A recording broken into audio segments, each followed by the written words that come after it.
Hai semuanya, Assalamualaikum warahmatullahi wabarakatuh. Apa kabar teman-teman di hari ini? Selamat berakhir pekan ya. Gak berasa udah di hari Sabtu aja. Dan gak berasa ini tuh akhir bulan Agustus ya. Insya Allah besok udah berganti bulan September.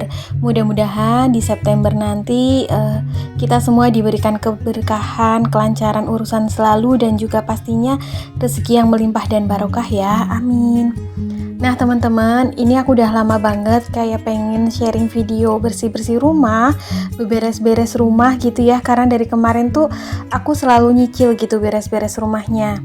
Kali ini ada beberapa pekerjaan yang mau aku kerjakan hari ini. Sembari beres-beres rumah, aku juga mau berbagi tips tentang hidup minimalis. Dan tema yang akan aku bahas kali ini sesuai banget dengan kegiatan yang aku lakukan. Di sini aku mau membahas tentang 8 tips yang bisa membuat kamu lebih mudah dalam membersihkan rumah. Atau bisa dikenal dengan 8 cara bersih-bersih rumah dengan lebih mudah.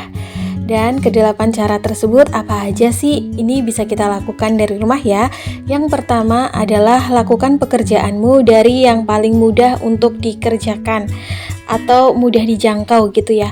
Contohnya apa aja sih? Misalnya nih, meletakkan barang ke tempatnya kembali. Contohnya setelah kita memakai sisir atau memakai remote TV atau benda apapun yang udah kita pakai, jangan langsung digeletakin di meja ya, tapi letakkanlah ke tempatnya kembali. Entah itu ke gantungannya, ke rumahnya, ke tempat peletakannya, dan lain-lain.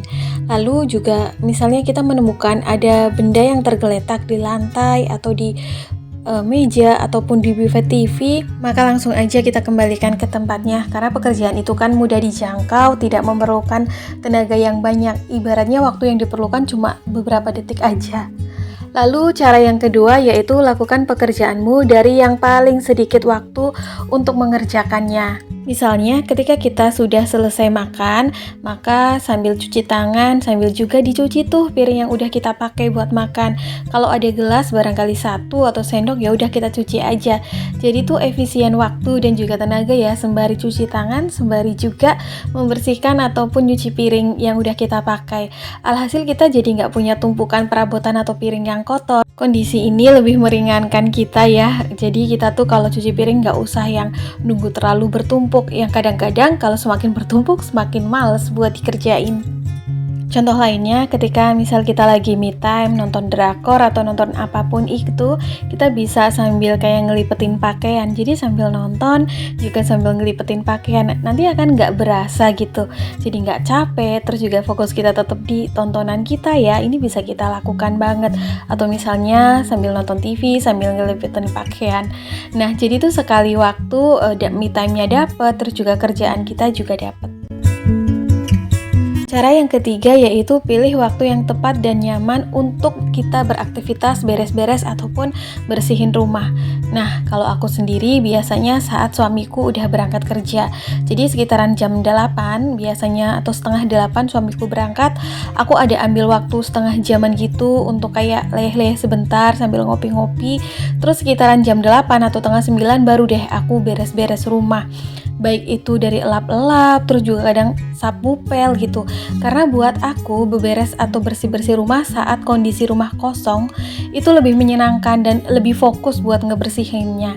Jadi kita tuh kayak lebih fokus dan totalitas saat beres-beres dan bersih-bersih rumah karena nggak ada yang ngegangguin.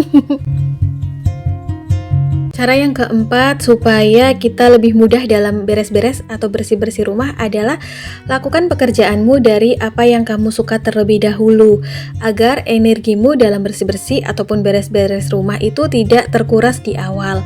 Nah, kadang-kadang kita punya ya satu pekerjaan rumah tangga yang paling kita sukai. Ada yang suka nyuci piring, ada yang suka nyuci baju, ada yang suka nyetrika. Nah, kalau aku biasanya, kalau aku punya setrikaan yang menumpuk, biasanya aku tuh suka melakukan itu di awal.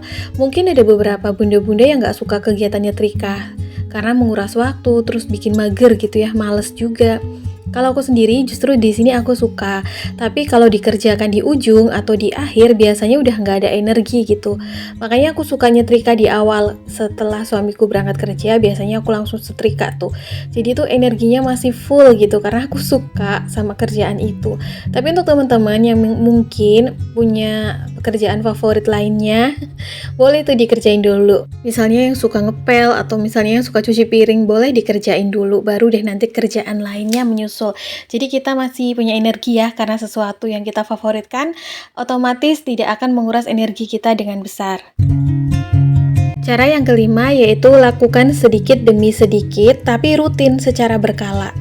Agar saat kita melakukan deep cleaning ataupun bersih-bersih rumah secara keseluruhan, kerjaan kita nggak terlalu banyak. Contohnya nih, hari ini kita rapihin lemari, lalu kita bikin jadwal, besok lap-lap kaca nih. Lalu lusa mungkin kita bisa sikat-sikat kamar mandi dan seterusnya. Karena kadang-kadang kalau diborong dalam satu waktu, apalagi pas weekend, itu yang ada bukan bersih rumah kita, yang ada mager dulu sebelum bersih-bersih. Karena kita udah ngebayangin betapa banyak kerjaan yang harus kita lakukan saat itu. Pernah kebayang nggak saat kita sebelum hari raya biasanya kayak borongan ngerjain seluruh tugas rumah tangga? Dulu aku juga begitu, makanya tuh kayak sebelum hari raya atau hari rayanya udah kecapean banget. Karena sebelum hari raya biasanya kan banyak banget kerjaan yang harus kita lakukan. Dari bersih-bersih, dari masak-memasak. Nah, maka dari itu biasanya tuh aku suka mipil ngerjain pekerjaan rumah tanggaku, terutama bersih-bersih dan beres-beres rumah. Agar misalnya nih ada momen-momen tertentu yang harus mewajibkan rumah kita bersih dan rapi, ya kita udah kebantu ya oleh pekerjaan yang udah kita pipil terlebih dahulu. Cara yang keenam supaya kita lebih mudah dalam beres-beres dan bersih-bersih rumah adalah pilihlah alat yang simple dan juga fungsinya maksimal dalam membersihkan rumah. Buat aku pribadi, untuk membersihkan lantai itu hanya pakai sapu dan pel ya teman-teman, karena menurut aku ini lebih efisien. Meskipun ada vacuum cleaner, tapi vacuum cleaner yang aku pakai biasanya hanya untuk bersih-bersih sofa dan juga bersih-bersih kasur untuk penyedotan debunya. Untuk lantai, tetap aku sapu dan pel seperti biasa, karena menurut aku itu jauh lebih bersih dan efektif serta efisien karena menjangkau ke seluruh sudut-sudutnya. Untuk sapu juga aku pakai sapu yang biasa yang murah itu loh teman-teman, karena enak dipakai, dan juga untuk ngepelnya pun aku pakai pel-pelan sederhana yang harganya murah.